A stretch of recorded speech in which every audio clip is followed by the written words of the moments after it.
balalaikas play in the desert of Tucson, Arizona. 57 American tourists are warming up for their trip to Russia. For 3 weeks and $2,000, they will visit Leningrad, Moscow, and ride the Trans-Siberian Railway. You must be crazy to trade Tucson for Siberia even for a day, say some friends and relatives. But for them, it's a great adventure. And for me, it's a return to the past. 20 years ago, as a Polish television reporter, I often filmed in Russia. As a child in Poland, I had to study Russian. I loved the language and did well.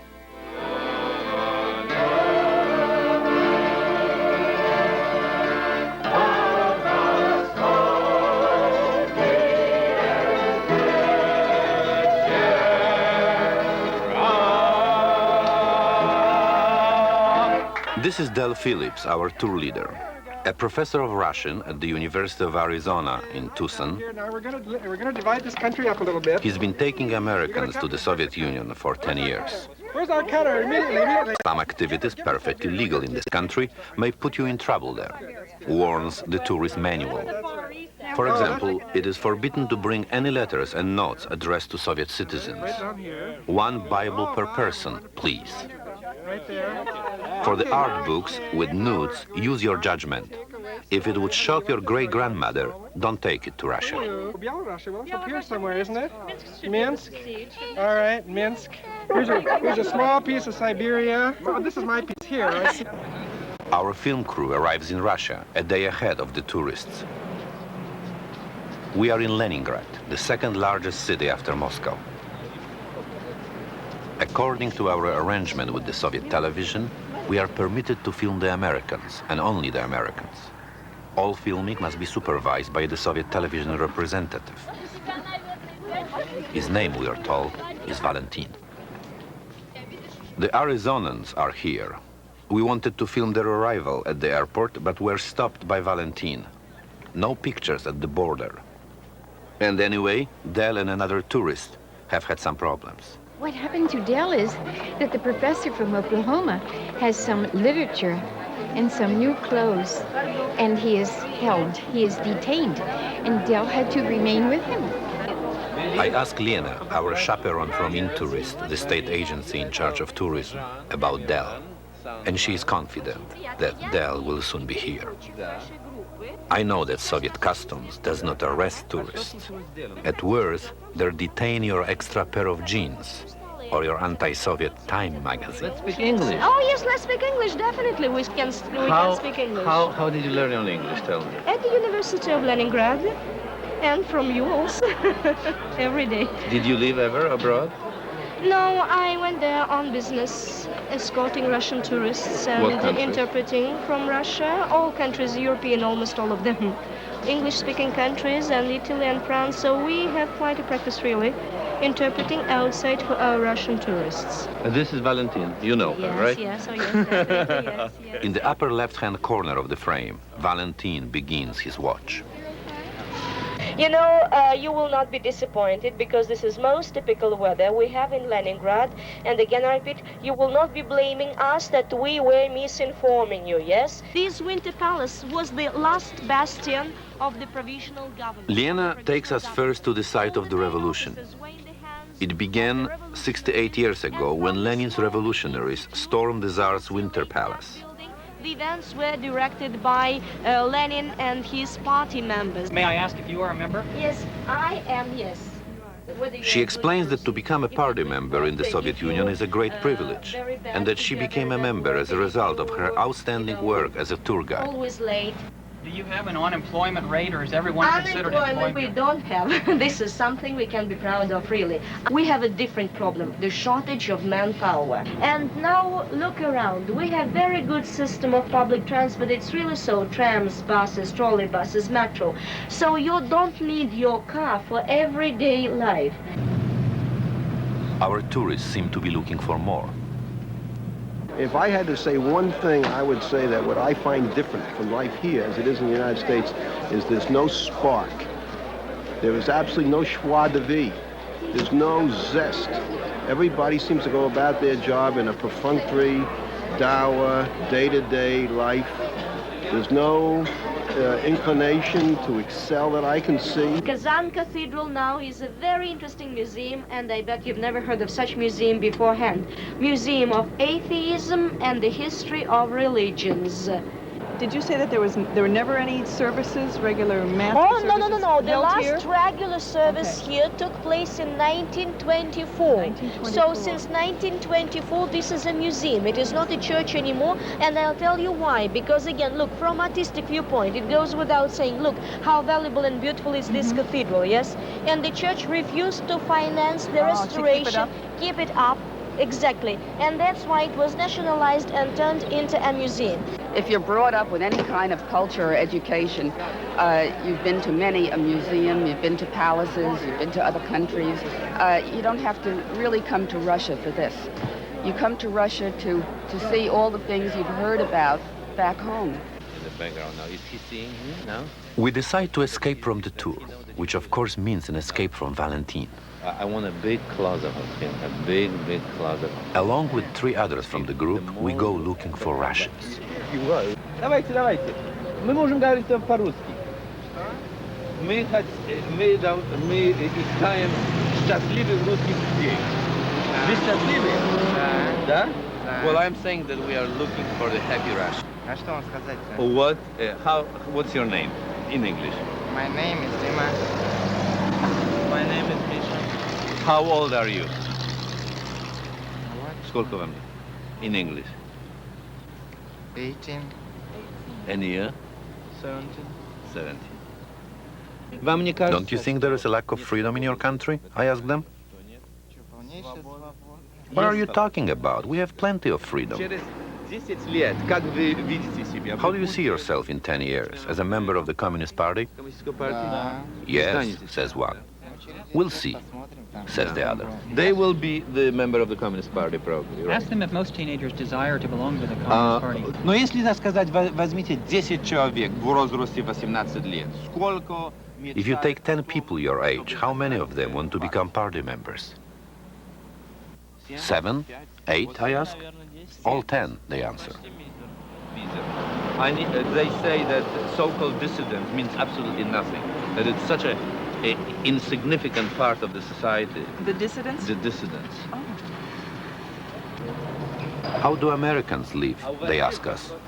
Many different ways. They do many different things. Они могут делать разные вещи, кто хочет что. We have very poor, very rich, and anything in У нас between. есть люди, которые не богатые, и которые очень богатые. Ну а как вы считаете, может Советский Союз? Do you think the Soviet Union will be able to work things out with you? You must first agree, I answer, that freedom is man's greatest dream. I start to talk about the different concepts of freedom when a young man in black approaches. I would like to warn you that a certain operational group is watching you. We are filming for American television, I say a bit defensively. I understand, but you may be stopped at any moment. I don't think so, I counter. Do you have permission, he asks. Sure, I bluff. Ну сколько вам лет? Мне? 19? And I ask him to join us in the filming. Они комсомольцы, они сказали, что они любят свою родину. I tell him that we've been discussing world peace with the other young men who are patriots, members of the Communist League, and are willing to be filmed. But he says he must decline our invitation for very special personal reasons. Спасибо. Спасибо вам большое. Я очень... Это было... Что? Да. Это было очень интересно. Спасибо. Очень интересно для нас поговорить с таким... Очень... Спасибо вам большое. Спасибо. Спасибо.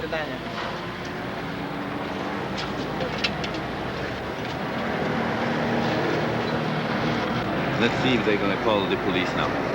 But it was interesting. I That wonder was if good. the third individual knew the other two. No. Did it seem like Like, it? no, No, the guy really thought that he's helping. he was lending a hand. Пожалуйста, я вас очень прошу, я при них еще особенно не хотел. I'm coming back, he says, to tell you that I have nothing against you, and I didn't interrupt you willingly. My personal life has two sides, and I couldn't explain it in their presence. Come on, let's walk and talk. Then he tells me he's a Jew and with his family is waiting for the exit visas to Israel. Then obviously he's not one of the 10 out of 10 young people supporting the Soviet system, I conclude. Is this figure accurate, I ask him.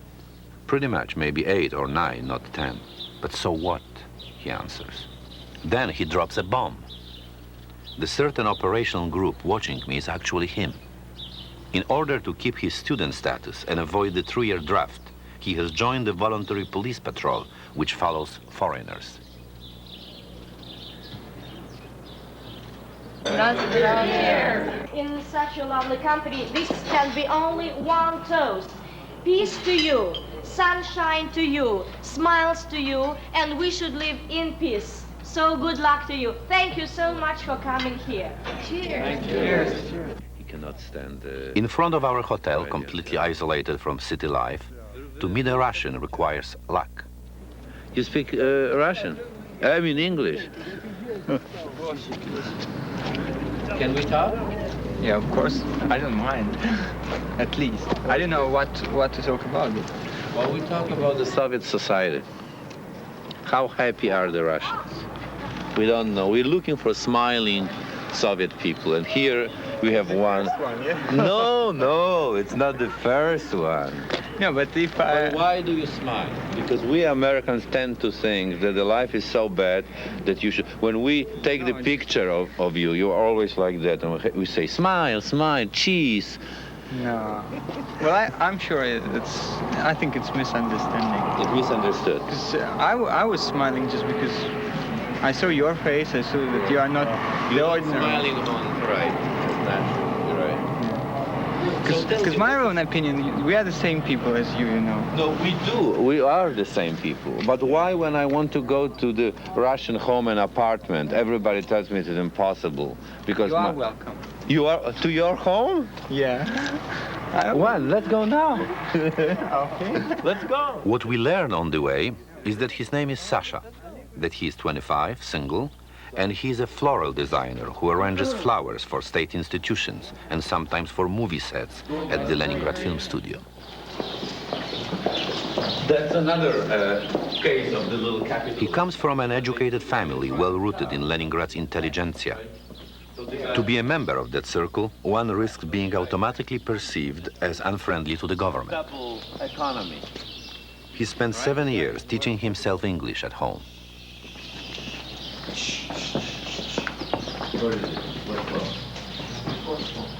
Collecting American friends seems to be his hobby.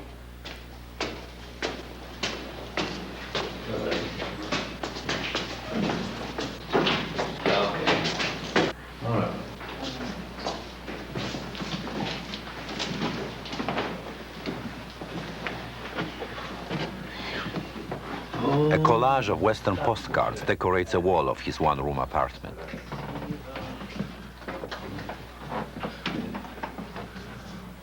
No? Stop. So you said, who told you that our system is very productive, right? And yeah. No, I mean, who told you that socialist system in in the first years are the most productive? What do you mean, first 70 years, you mean? Well, 70 years, it's still... The revolution was in 17, and we are, what year we are? 85. So, okay, 65 years. Who told you that the socialist system is productive in the first 65 years? Well, nobody. Capitalism. Yeah, nobody told us. Yeah, no. So, and nobody, and I don't suppose that... Everybody told us this is terribly unproductive. That's what we hear every day. Well, it works. What's your reason to work? What? What's your reason to work? What's your reason? Well, in Russia, if you don't work for more than 3 months, you'll be in jail. You are a member of collective, a member of society. And if you don't work, so I work to feed up you. You are welcome, but I'm a little bit strict with it. I mean, I don't know how you will use it. Oh, you're afraid that we'll manipulate you and edit in such a way, and you're afraid that I will be doing it in a simplistic, primitive way. Yeah, advocating capitalist system, yeah. That I am just here to advocate capitalism and not to learn about No, you. I mean that if you're the most important question... I do prefer capitalist system. If not, I will be living in Warsaw today. Obviously, I mean, I'm sorry, Sasha. No, what but I mean... I'm shaking hands with the captain and I don't mind it, you know. He doesn't seem worried about who's watching him. There's no such thing like Big Brother watching? It is warning. Warning. Предупреждение. You worry about him watching you. I'm not care, because they don't bother me, you know. They don't come and say, Sasha, how do you live? And Sasha, what do you do? And Sasha, are you agree with the socialist system or not? You know, we suppose that the Committee of the State Security exists. And I want this system to be improved because there is no... Are you a party member? No. You will never be? No. Well, why you would never be the member of the party? No, I mean that... well, I'm not so strong communist and so on. Are you Komsomolet? Well, I was a communist. You were a member of the Communist League, but you will not be a member of the party. Why? I don't think that I am the best communist. I mean, in my mind. Are you religious? Yeah, the first thing, I believe in God, and I don't mind Western.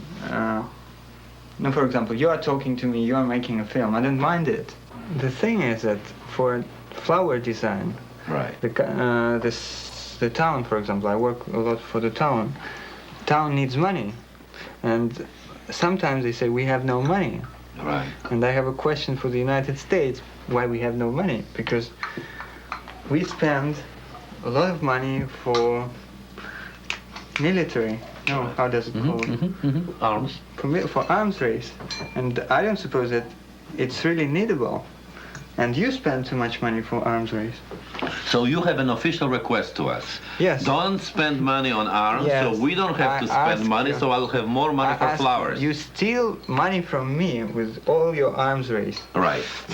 So... From me, me, Sasha, you know, from my government, I'm not care. If you steal money from Sasha, the floral designer. I'm not care, but you steal money from me. Because I would have a higher salary, a high living standard, the better apartment, and so on. And that time I would come, and you would come, and I would say, oh, have a look, how wonderful life I have. And I have no possibility, because you may spend your, I don't know, $300 billion for the arms, the use. And if Russia spent $300 billion, it's too much for Russia, you know. Can afford. It's too much. That time we have... But do you have to, really? Is it something that really we are reasonably can do to you? I mean, are we so crazy?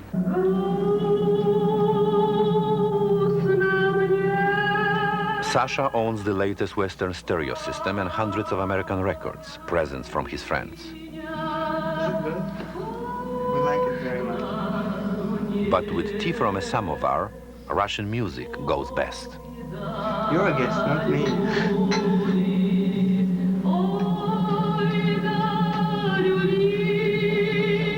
I'm very attached to my country, he says. I like your wonderful Western toys, but my place is here, forever. I will never leave Russia.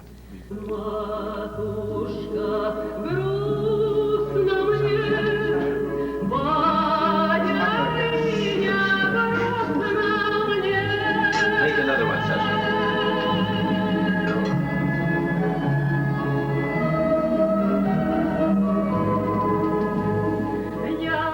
Later, he tells us a legend about the samovar. After a dozen cups of hot tea, you can see yourself face flushed, and reflected in the side of the samovar, you see your true self.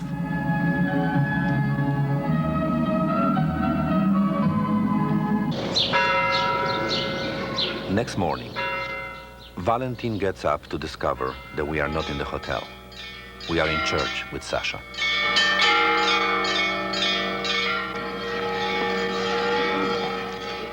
Sasha got Father Boris's permission for us to film here.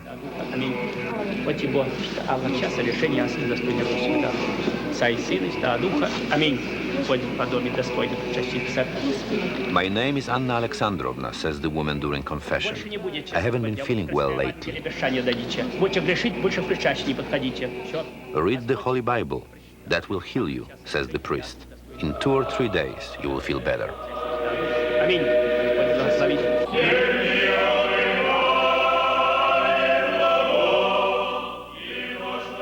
This Christian Orthodox church is one of a dozen functioning churches in Leningrad. Before the revolution, hundreds of them were open. For the most part, religion has been eliminated from the life of the Soviet people.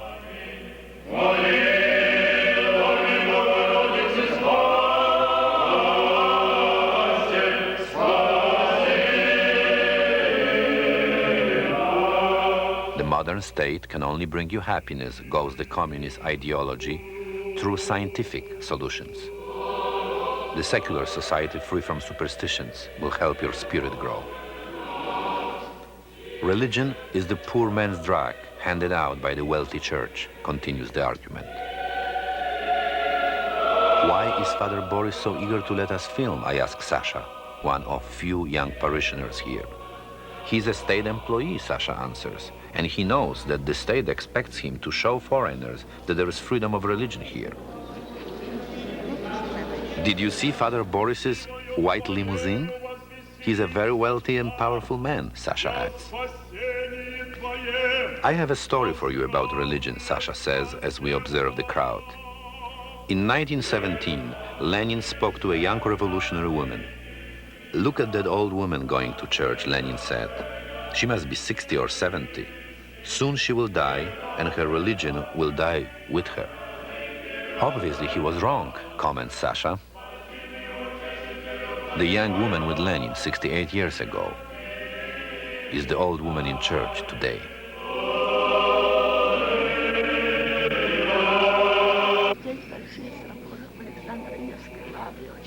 Don't believe the Soviet propaganda that only old people are religious, an old woman whispers to me.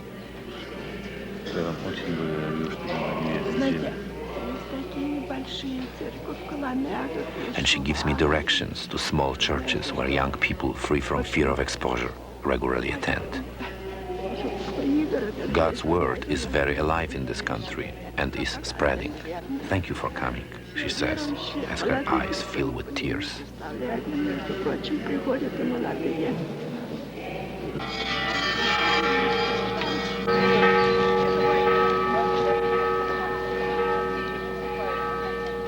Before going to the park with Sasha and a couple from the tour, I call Valentin and tell him we are filming the Russians enjoying their Sunday. "Fine," he says, "but I won't take responsibility for you. At any time you can be arrested for filming without permission." "But listen, Valentin, this is wonderful. People are happy walking through the park," I argue, before he hangs up.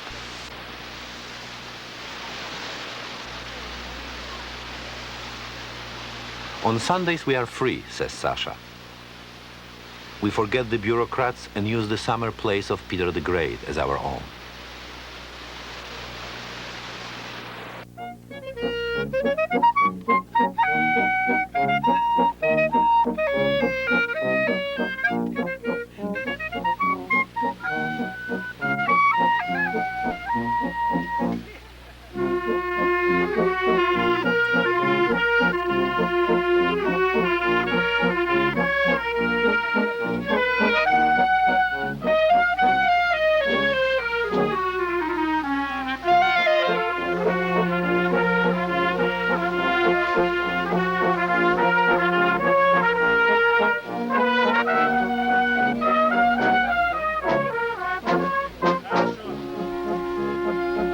This is the old gate to the palace.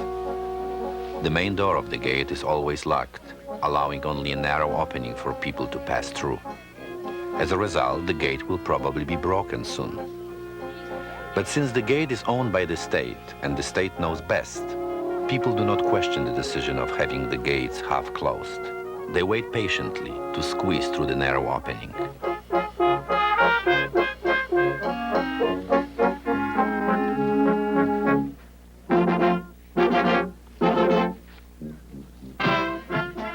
It's Sunday. The state is good to you.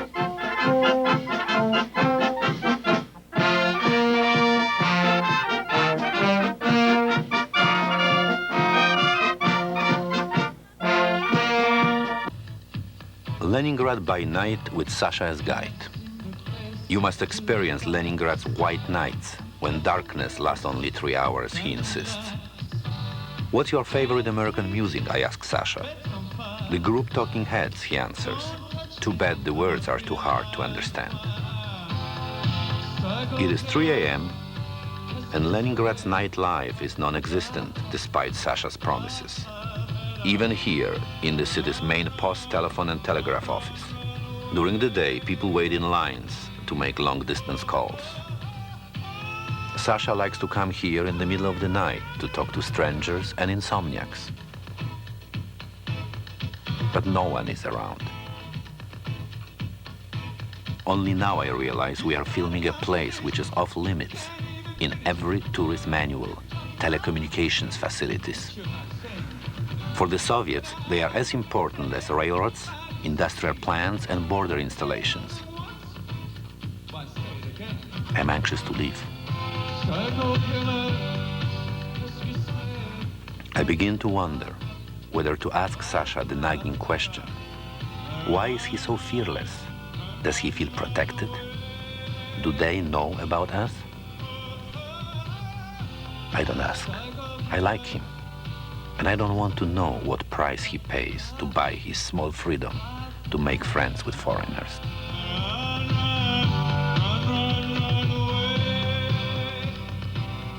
On our last walk, he shows me the eternal flame of the revolution. Don't steal any towels.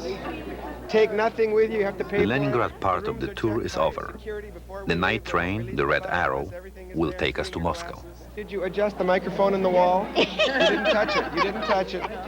Very good. Very good. Unfortunately, I have to report you to my boss in Moscow, announces Valentin in the train. I cannot account for at least 10 hours of your filming in Leningrad, and my job may be on the line. No shooting on the train, he adds, before he goes to sleep next door. The radio is on non-stop. No way to turn it off.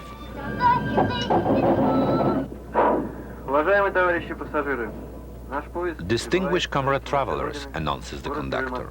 Our train approaches the capital of our motherland, the heroic city of Moscow. A red square.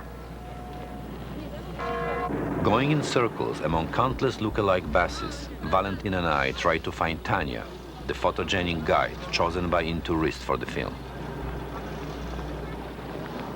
Her bus is gone, so we join our group's other guide for the tour of Moscow. And now we place hopes in the talks which are taking place in Geneva now, the talks on the reduction of arms race, of nuclear arms race, and the prevention of spreading the nuclear arms into the space. Well, we are passing by the stadium where the main events of the Olympic Games in Moscow took place. In spite of the boycott of the Moscow Olympic Games on part of some Western countries, the Games proved a success.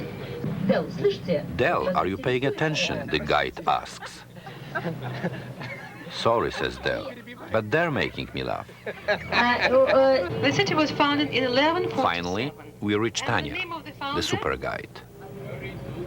Yuri Dolgoruki, right. How much does it cost to get higher education? Nothing. And how much does it cost to remove the tooth? To extract the tooth? Zero, free. To attend the eye specialist? To operation? In the hospital, free. I don't think you would come across anybody here who doubts that this is, from the point of view of the Soviet people, is the most advanced economic system existing today. 4 prominent Soviet journalists, 2 of them network commentators, leave their offices every day and come here to straighten out the American tourists' misconceptions about the Soviet Union. Their flawless English has been acquired in the US, along with an expertise in public relations. So as you see, the session of brainwashing has started. We are ready to go on. Yes, please. I would like to ask, what are some of your major social problems and some of your major economic problems that you are trying to solve? I would say that probably the major problem today is the problem of productivity of labor. Well, of course, you know that better than myself that within the framework of, say, a capitalist economy, this problem is solved relatively simply. That is, lack of jobs and surplus of manpower. And here is the main motivation for high productivity of labor. We have lack of manpower. Therefore, to produce higher productivity of labor, we have to use other motives. Among these motives are, well, I would say two major motives, moral and material. Very often we are forced to start producing totally new branches of industries for our country, simply because, I'm sorry to say, in this political climate today, our Western partners are not very reliable. I mean, you never know whether tomorrow they're going to declare a ballpoint to be a strategic thing or not. So as a result, well, say personal computers. For a very long time, when we were ready to buy them and we wanted to buy them, they were licensed. I know people from IBM who were really mad here. They wanted to do the sales. They couldn't get the licenses. We were ready to buy. So finally, the declaration came that we're going to produce our own. Yes, it will take longer. Yes, perhaps the first hardware that is going to come out is not going to be as good as Apple II or you name it, but we're going to have one of our own. Finding someone in the city of Moscow is a challenge. Few people have telephones. A telephone directory is a rare book, available only to selected institutions. I am looking for Misha and Yulia, who lived here before the building was condemned. The only thing I know is that they have moved somewhere nearby. I have never met Misha and Yulia, but we know a great deal about each other from our mutual friends, Nora and Victor, Soviet Jews now living abroad. Misha and Yulia are our only friends, said Nora, who won't be afraid to meet foreigners and be filmed.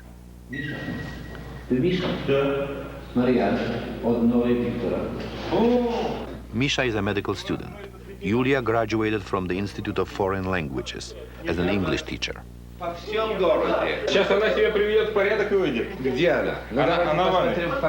They are proud of their apartment, which is one room, a kitchen and a bath.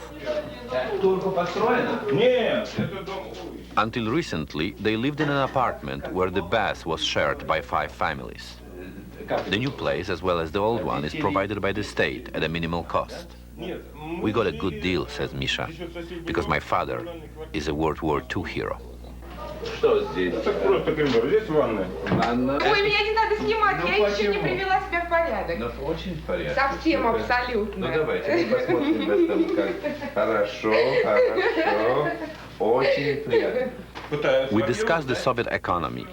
Our problem is not shortage of manpower, but one of fictional employment, says Misha. What do you do when you have 10 workers and you only need 4 to make the product?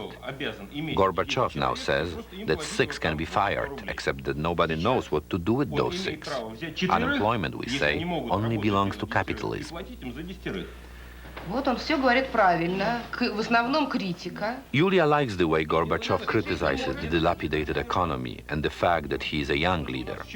What has been killing us until now has been the immortality of the bureaucrats, says Misha. But an even greater problem is the submissiveness of the people to the state. There's a job, says Yulia. The country is in trouble, says the government. You must work on weekends. Yes, say the workers, we will. It's getting worse, says the government. You must now work without pay. Yes, we will work without pay. The government comes back, this time with grim news. For the good of the country, you and you must be hanged. Any questions? The workers whisper among themselves, and one young man steps forward. Yes, we have a question, he says.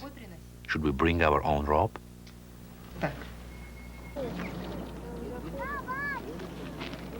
Sunday on the banks of the Moscow River, where tourists mingle safely with Muscovites. It's sensing that, first of all, they're not afraid to smile, even though I don't know the language. So you first smile? Yes, they Then you smile. get another smile? Then you get another smile. And then you show them pictures of Arizona, or you show them some of the things that you have from And then your you show the state. Bible. And then you just take the Bible out of your pocket and just, And turn they it smile upside again. down, and they smile and go off. And nobody knows? Nobody knows. So far, I haven't been followed. My feeling is that each person is a creation of God and therefore has power over his own life, beyond governments, beyond philosophies, beyond any body. One of the people in my group was walking very late at night on a Moscow street with his friends. I was walking down the same street with my friends, and we met. Can you imagine the strange coincidence? 1 o'clock in the morning in Moscow. Now, I noticed right away that our Russian friends stood back and separated themselves, looking very suspiciously at one another. I've always noticed that over the years, that when Russians meet, Russians who do not know each other meet, they seem to be very suspicious, and they won't say anything to one another. They have different ideas about us, and we have different ideas, and I still don't know why we can't get things, why things can't be simpler. Because they destroyed what we cherish, Yeah, but don't which is we? capitalism. I mean, don't we? I mean, they hide things from us, but then we've done the same thing. Is that in defense of what they've done? What Or- are we hiding? Oh, we don't tell them everything. Well, of course, we talk more than we should too sometimes. What are we not telling? Well, I don't know. That's what they say. I mean, I don't know what they don't know. Does that make sense? 4 veterans from distant Soviet Asia, wearing their war medals, visit Moscow. Say a few words for us in your native language, I asked them. We are not sure we can do that. We are being photographed. Your people will learn our language and will be able to speak it. Are you serious? What's wrong with that? Say something in Uzbek. Ну скажите мне, я хотел послать узбекский, но скажите мне. 3 слова, скажите мне.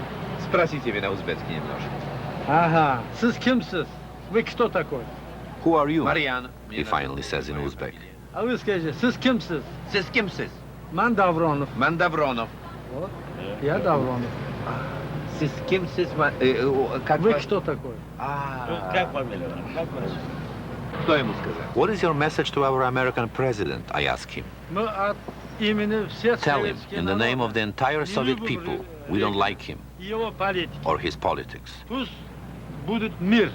Чтобы Let's мы live in peace and жили с friendship with the американцами Americans, дружно, without мирно. arguing and fighting. Не дрались, не воевали. Жизнь не пропадала. Life is too precious. Чтобы он паники не создавал. So he won't spread panic through the world or send up his rockets to scare us. Страшал народ.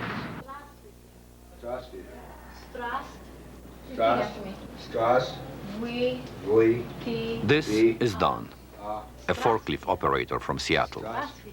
He wants to talk to Russians and asks a student from our tour for help.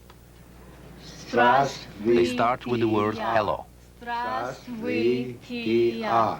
Здравствуйте. Здравствуйте. Страс. Roll your R's more. Страс. Здравствуйте. Здравствуйте. Boy. Здравствуйте. High noon on Red Square. To the collection of countless official permissions which Valentin claims were necessary to film is added yet another. Yes, you can film on Red Square, but no picture of government limos. The police may get nervous about it, he says. They are also nervous about the distribution of the magazine America, which has an official circulation permit, but which only American tourists dare to distribute. Anyone who hands out literature here is under suspicion. Recently, 12 young Russians came here to pass out peace literature, purchased in the Soviet bookstores. They were immediately arrested. Don and I have a plan. Tonight, after intermission, while Valentin thinks we are still watching the circus, we will take a taxi and go to find one of the peace activists who was arrested, Olga.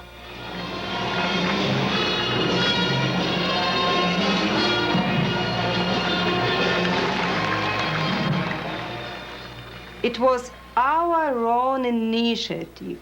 That's why we were punished. We suggested many proposals about open TV programs between USSR and USSR, joint projects, between meeting between ordinary people, not officials. Are you breaking the law by talking to Don and us?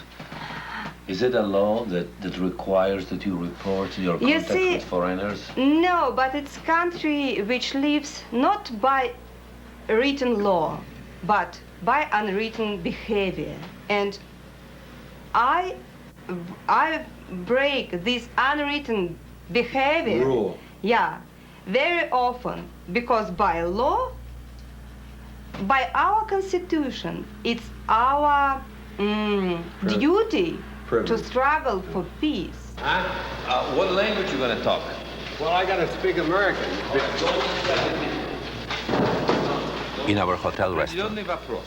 Он бы хотел обменить калькулятор We have a question to ask. на... Don would like to exchange his calculator for that. Покажите нам, потому что мне очень нравится. Вот. Да, он хочет эти счеты. Мы ему так подарим. Можете Oh, the abacus, She she will says. give you this, but she cannot accept that. Why? On camera, at least. Oh! 5, you got 1, 10, there's 10, 20, 10, 20. How do you know this stuff? No, you got 20, 40, you got 20, 40, 50, 1. You push them back 5, see? All right, so you have minus, and now plus. Well, plus. Okay, now it's what is it? Plus 3. What I was going by is what people told me before I left. What did they? You know, every time somebody, you're going to Siberia. You ain't going to come back. They're going to keep you. You know, those people over there are hostile toward Americans. Right. You know, you go underwater, like The group goes on to Siberia. You can go with them, but no filming on the Trans-Siberian train, warns Valentin. Thanks, but no thanks, I say. We'll stay in Moscow. And so then will Valentin. Under the cover of night, I visit Rika and her family. 5 years ago, they applied for immigration to Israel. After being refused, they became second-class Soviet citizens who call themselves Atkaznik, refuseniks, in a free English translation. Rika's husband, Boris, a professor of physics when they applied for immigration, was demoted to lab technician by his institute. That's better than janitor, he says. Their son, David, has had bitter experiences in school. He was beaten up by another boy who said, "Too bad we don't live in the time of the Nazis. I would know better what to do with a Jew like you." The word slave is perhaps a bit too strong, but I never felt protected by the law of this country, says Boris. Ironically, the first time I experienced the sense of personal freedom was when we decided to leave. I feel freer since then. At school, any small argument turns to hatred when they discover I am a Jew, says David. They are taught every day at school that the symbol of evil for the world is the state of Israel, that Jews cut throats, throw bombs, and prepare war against us. If such lessons are drilled into your young head every day, you start to believe them. For 5 years, we've been living in limbo. As adults, we have found ways to adapt. But for our son, it's tragic. He has been uprooted from his seedbed and not planted into a new one. We don't know how to help him. I want to find a home for us. We know that this land is not ours. I want to breathe freely. I want to break out of this cage. Israel is my magnet. It pulls me there. Although I have never been to Israel, in my dreams, I walk the street of a little town there and find a house where I once lived. I'm sure I will find it when I get there. I am summoned to the headquarters of Soviet television. We know about your night escapades, says Valentin's boss. From now on, a Soviet crew will be with you to film whatever you do. What's this all about? I ask Valentin. From his vague answers, it could be any of three things. Either they need film footage about Western reporters, or they plan to discredit our film as anti-Soviet, or perhaps they are just intimidating us and there is no film in their camera. The soundman tries to break the ice. So tell me, how do your tourists like Moscow? They say they love it, I say. How they can love it? They've only been here for a few days. Well, that's what they say, I insist. Glad to hear it.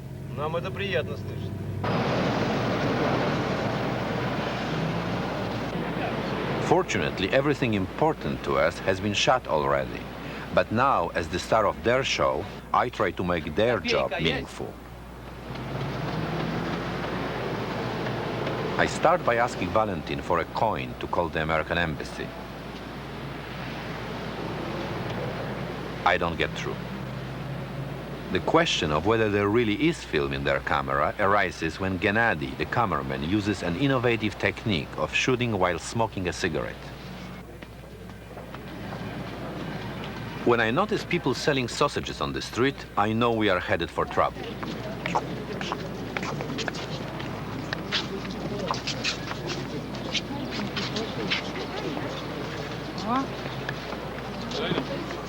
Anything which makes Russia the superpower look like a third world country is a no-no by Soviet public relations standards.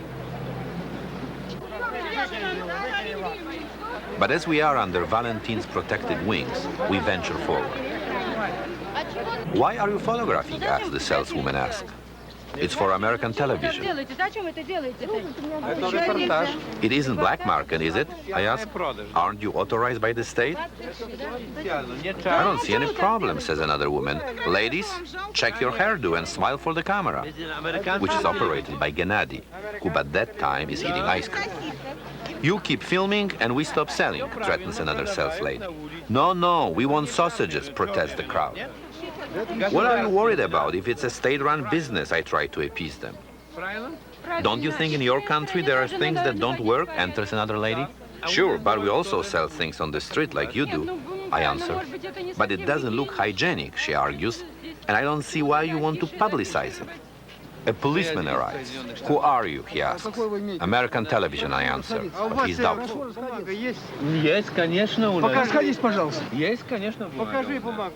A drunk approaches at the same time, insisting that we show our credentials. Valentin is our credential, I say, as the drunk attacks the Soviet television soundman, who is showing him his red press card. Не надо показывать. Товарищ, разойдись, пожалуйста. Почему он болтает Соединенные Штаты? Кто болтает? Никто не болтает. Почему он болтает Соединенные Штаты? The confusion mounts. Я из Соединенных Штатов. Покажи документы. He is pretending to be an American, the drunk declares, pointing at the sound. He's an ordinary Soviet citizen. That's true, but he's helping us, I say, as I show my Illinois driver's license. As Valentin explains to the policeman that everything is official, the drunk continues. What? Soviet citizens helping Americans making their stupid imperialist propaganda? The man with the dark glasses approaches me and apologizes. Don't pay attention to him. This country has a drinking problem. 5 more minutes and both you and I will wind up in jail, concludes Valentin, steering us away. You envy our happy lives, says a woman over her shoulder. That's why you enjoy looking at our dark side.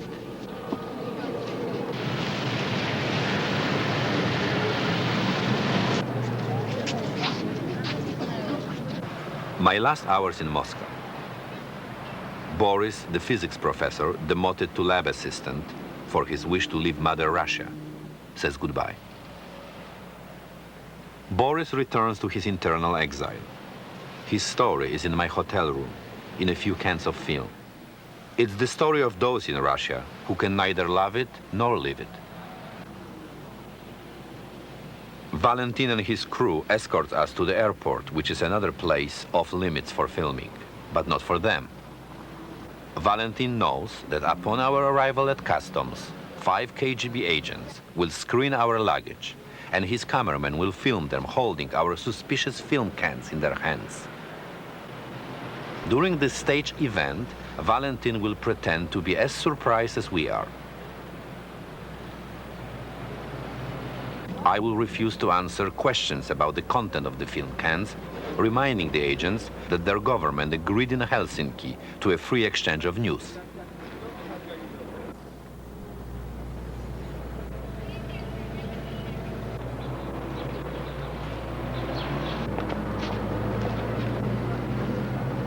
When the agents finally release our film footage, Valentin will turn his camera on me and ask me if I was treated well by the Soviet customs. Yes, very well, I will answer, anxious to get away. So good luck with your film, and don't make it anti-Soviet, Valentin will say. I want you to be able to come back to the Soviet Union to do another film. I also wouldn't mind going to America to film Soviet tourists visiting your country, he will add. Of course, I will answer, busy checking that nothing has disappeared from my briefcase.